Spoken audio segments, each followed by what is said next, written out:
Tonight, Ontario looks at a new reopening strategy, one that will vary across the province. And the idea that someone coughs in Windsor and we have to close stores in Thunder Bay, that doesn't make sense. That option now being considered as testing also ramps up. Plus, I want to not happen, and the community wants to not happen, and more importantly, the family wants to not happen. the chief of police is urging calm and releasing new details about what led to Regis Korchinski-Paquette's death. And if you're heading out on the road this weekend, heads up. There's a list of closures you'll want to know about. Good evening, I'm Mike Wise. As the province ramps up its COVID-19 testing, it could soon bring out a new plan for reopening businesses, one that doesn't have Toronto as the center of the universe. The Premier saying today he's now considering a regional phased approach, an option he has previously resisted. Artalia Ricci explains why. A lot can change in 3 weeks. We can't have people going rogue per se and loosening up restrictions in one area. And I am now comfortable with asking our officials to look at a regional approach for a staged reopening. This as testing is ramping up and more detailed data is coming in about where the hot spots are across Ontario. We're getting a picture of what's happening live time, and a lot of our cases are focusing in around the GTA. A CBC News analysis found that around 79% of the province's COVID-19 cases are here in the GTA, while cities like Kingston and Sudbury have no cases. One expert we spoke with said Ford's announcement today was a relief. Public health units range from having no cases at all to 1,700 in Toronto. So the idea that one timetable would apply never made any sense. Mississauga's mayor has been advocating for this as well. Nearly a quarter of Ontario's cases are in Peel region. We were very concerned about reopening too quickly, and we wanted a very unique approach, a regional approach, to be applied in Peel. Crombie said in a statement to CBC News today that she welcomes the Premier's commitment to exploring it. Back when Ford wasn't considering regional reopenings, he outlined concerns like people flocking to more accessible municipalities. Dr. Williams saying today there will be a lot to take into account. So when we look at regional, we have to look at how would you organize that? What does the difference in regional mean? And how do you interpret that to your public? How do you interpret that to your decision makers? But Furness has high hopes for Ontarians being compliant and the potential results of this approach. The idea that someone coughs in Windsor and we have to close stores in Thunder Bay, that doesn't make sense. So I think it's good for us to start now at getting used to the idea that we need to deal with opening and tightening on a regional basis. Ford says the final decision will be based on advice from public health officials. Talia Ricci, CBC News, Toronto. Premier Ford also unveiled the government's plans to expand testing across the province today. It includes testing more vulnerable communities and mobile testing in areas where there are more cases. Farah Morali has those details. We're working around the clock to get more people tested across the province. After weeks of pledging to step it up when it comes to testing, a plan today to go into communities with a high number of cases and test more people in more places in more ways. What we're going to do is develop a response that works most effectively for where the concerns are. Here are the 3 prongs of what the plan involves. The first, expanding who can get tested. That's something we know has already started. The second is targeted testing. The province wants to proactively test more vulnerable people in places like care homes and shelters. And it also wants to do more targeted testing in workplaces where it's harder to physically distance. The third is outbreak management. Health officials want to be able to send mobile testing teams to specific neighborhoods where there are outbreaks. When it comes to capacity, the government says it's nearly meeting its goal of 20,000 tests a day. It's not just about sheer number of tests done and sheer number of positives. It's also making sure that when we identify positives, that our contact tracing is done efficiently, in a way that we can actually interrupt the chain of transmission. We're going to ramp up the tracing as well. Part of today's plan calls for, quote, aggressive contact tracing, but there are a few details. There's really no point in informing public health that you have a patient who you think has COVID unless the contact tracing starts right away. But citing an example from just today, Dr. Michael Warner says contact tracing still isn't happening quick enough. I did call public health via 311 and inform them of the patient, and I was told that contact tracing would start right away. Unfortunately, when I called the patient's family more than 24 hours later this morning, they had yet to be contacted by public health. Much of that contact tracing and testing in general is going to need to be happening here in the GTA. That's because 2/3 of the reported cases in this province are still within this small region. Farah Morali, CBC News, Toronto. Police Chief Mark Saunders offering new details tonight on that call that brought officers to a High Park apartment earlier this week.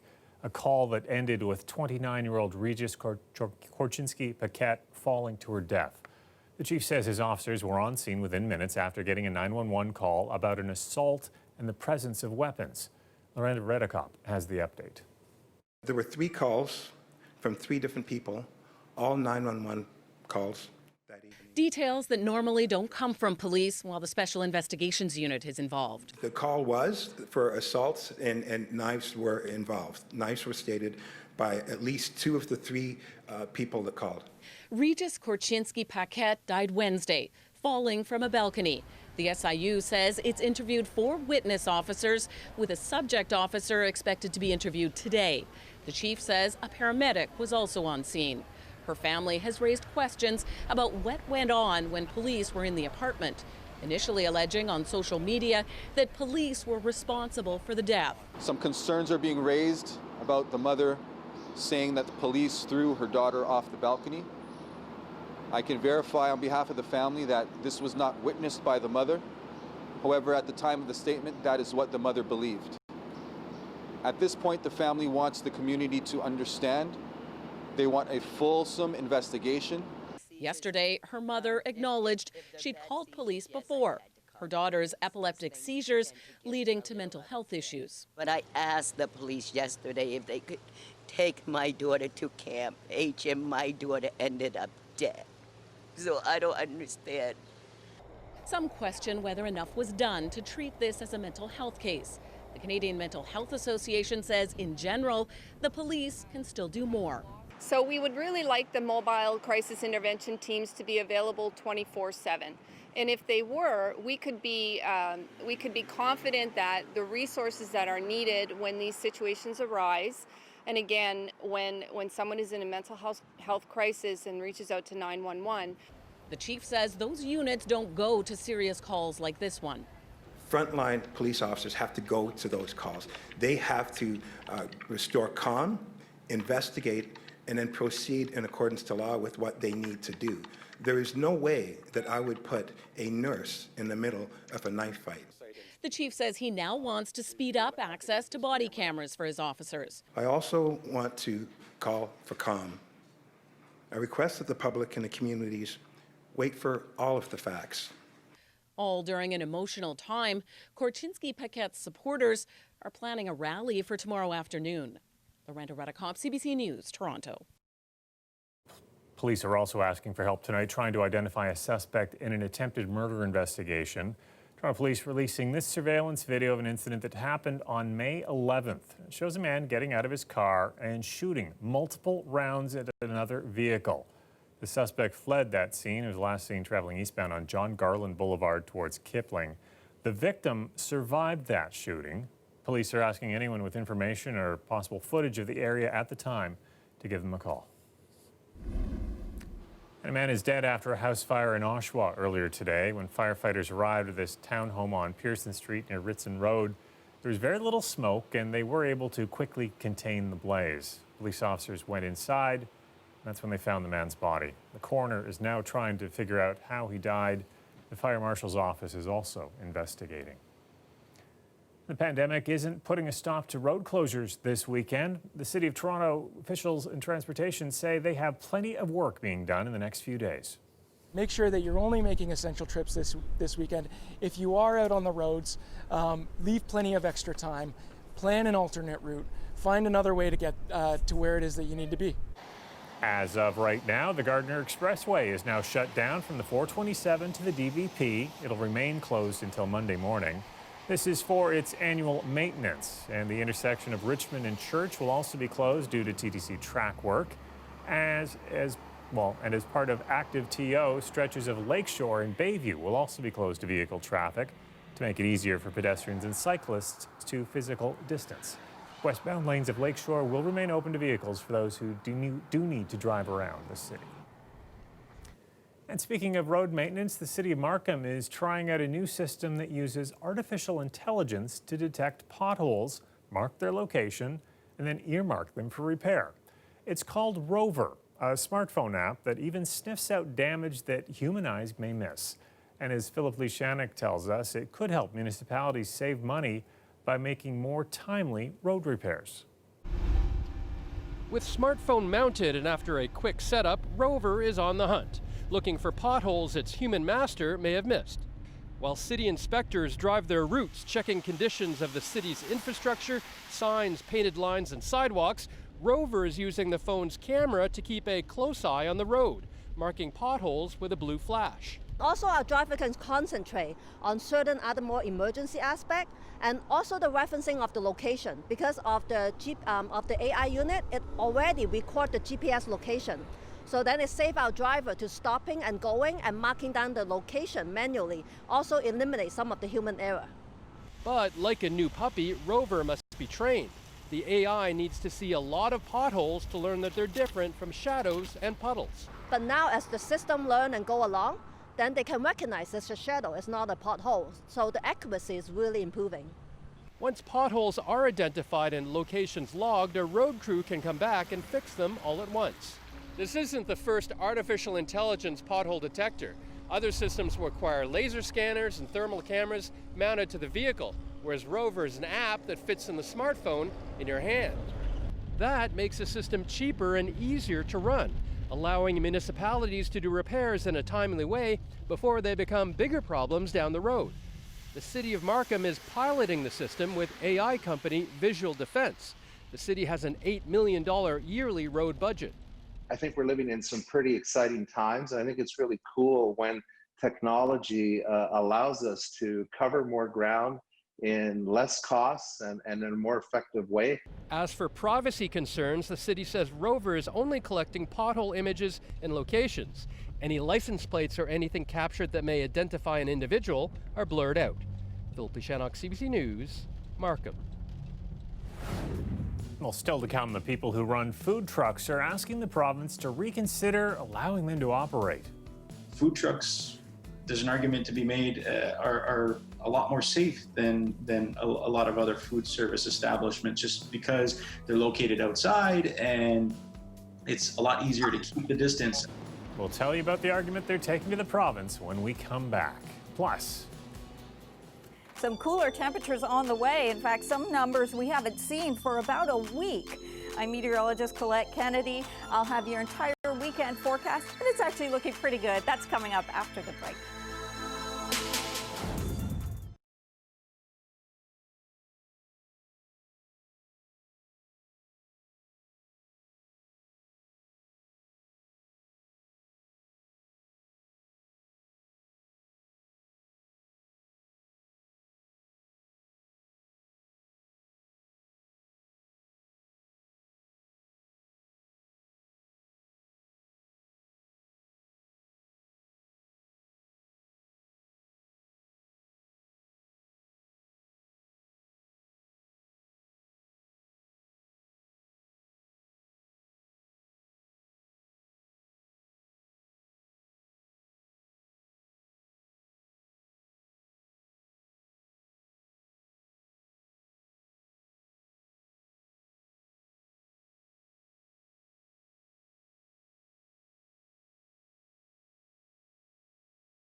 Time for a check of that all-important weekend forecast with meteorologist Colette Kennedy. And Colette, this weekend is bringing with it a break from this week's humidity. Yeah, it has been a very sticky week, and I know, Mike, some folks haven't put the AC on yet, even though we had like 3 days there where we're up near 30 degrees or just above. Well, you've got more comfortable sleeping weather coming at you. Tonight, we're going down to a low we haven't seen since last Saturday, and over the weekend, we're going to see single-digit lows, and those we haven't seen since last Friday, so more than a week there. Into the weekend, we are going to have kind of variable skies. And what I mean by that is we're going to have points tomorrow where we have a little more cloud cover on Saturday and then better clearing into the latter part of the day. A very slim chance of having some showers, highly isolated, but a few little sprinkles here and there. I'll show you what I mean by that.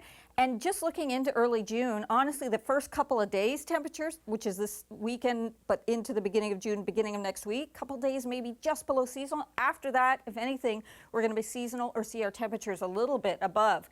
Daytime temperatures today, this is this morning, and then I'll take you closer to the lunch hour. Windsor 22, in fact, went up to 24. We had that cold front coming through, Toronto at about 21, and Windsor temperature dropped. It was actually an 8-degree drop in 1 hour. Now ahead of the front, we got up to about 24 in Toronto, 25 at one point, and then it came through, and not only the temperatures come down, but also we get the gusty winds, but the dew points come down too, so we lose some of that stickiness, right?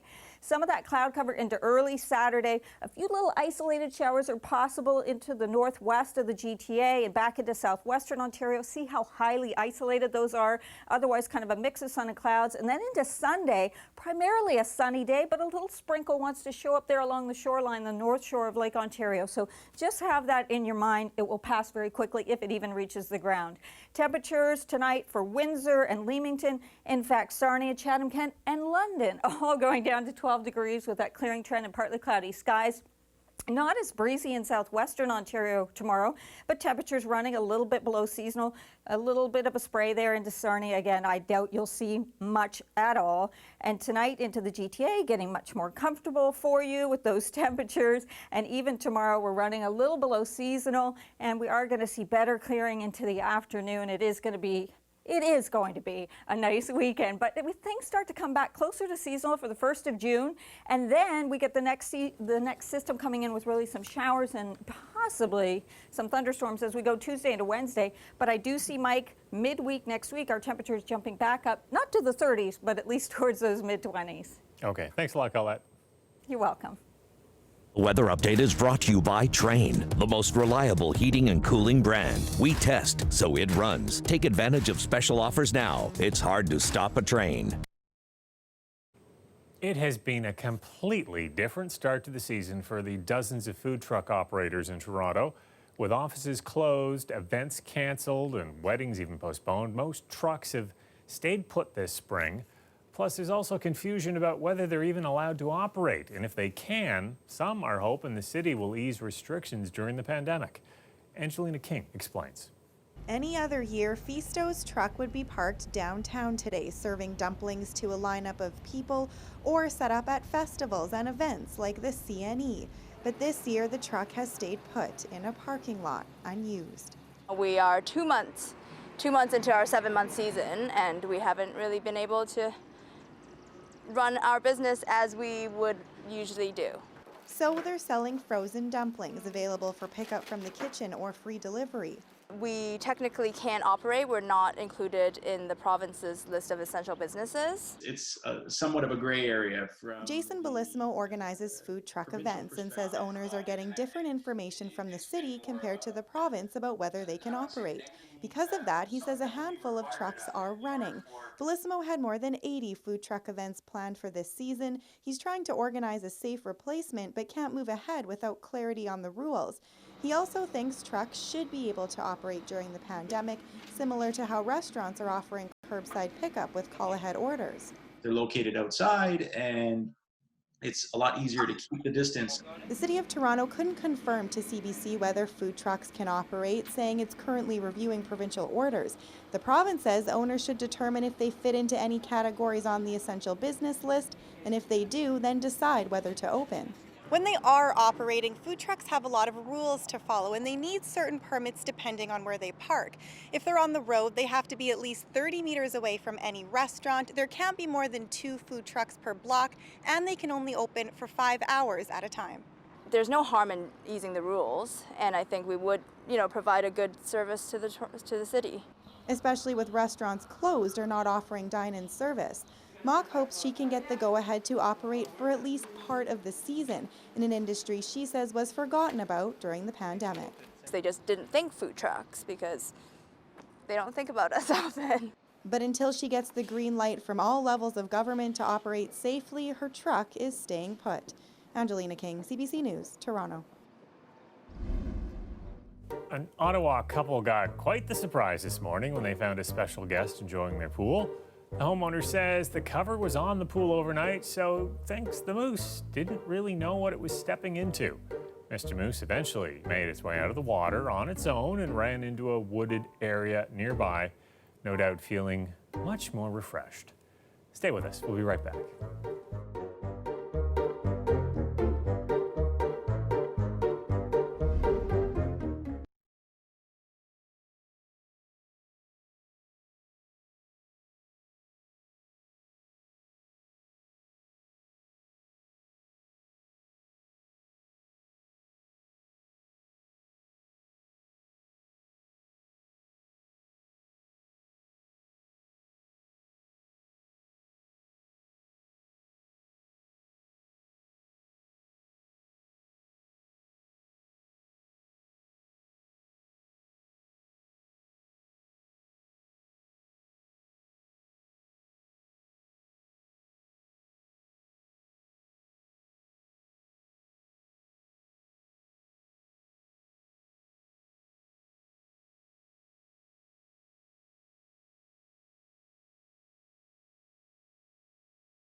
With no work as a result of the COVID-19 pandemic, Arya Hamadiani decided to start a curbside catering business outside of his own home in Midtown Toronto. So every Saturday, Hamadiani would whip up a different type of pasta for purchase, but he wanted to give back as well. Now, the plan was to hand out free meals to police and firefighters. Fortunately, they didn't show, but with a little perseverance, he made sure some first responders didn't go hungry.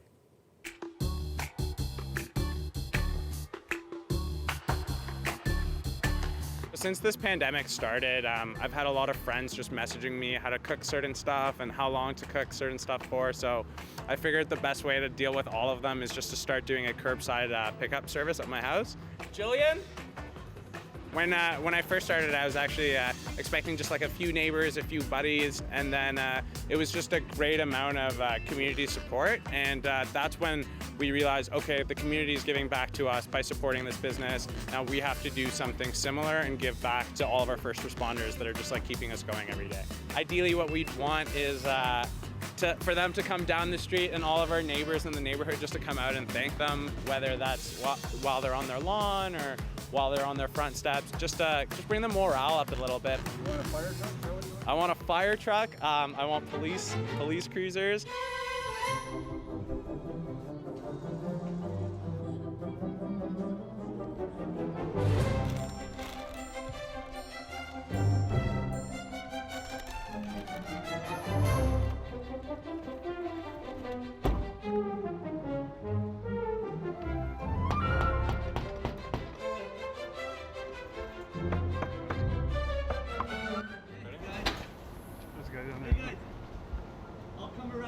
Okay, thank you. Open the big doors out front.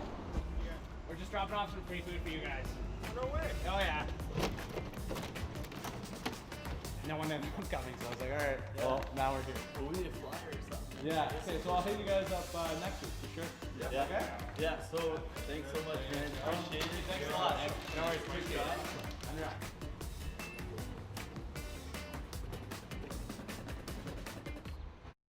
Thank you for your work. I'm glad it all worked out. That's our newscast for you tonight. There's a fascinating story on Quirks and Quarks tomorrow, looking at how swearing affects our pain tolerance. Some British researchers confirmed that nothing beats a good old curse word when you hurt yourself. Now they know because they studied whether there was any difference in pain perception if people used an alternative phrase. They used another F word, fouch. You can hear how they actually conducted that study tomorrow at noon on CBC Radio 1. We'll leave you tonight with pictures our CBC drone team shot of the social distancing circles at Trinity Bellwoods Park. They got the drone up in the air between downpours this afternoon. Have a great weekend.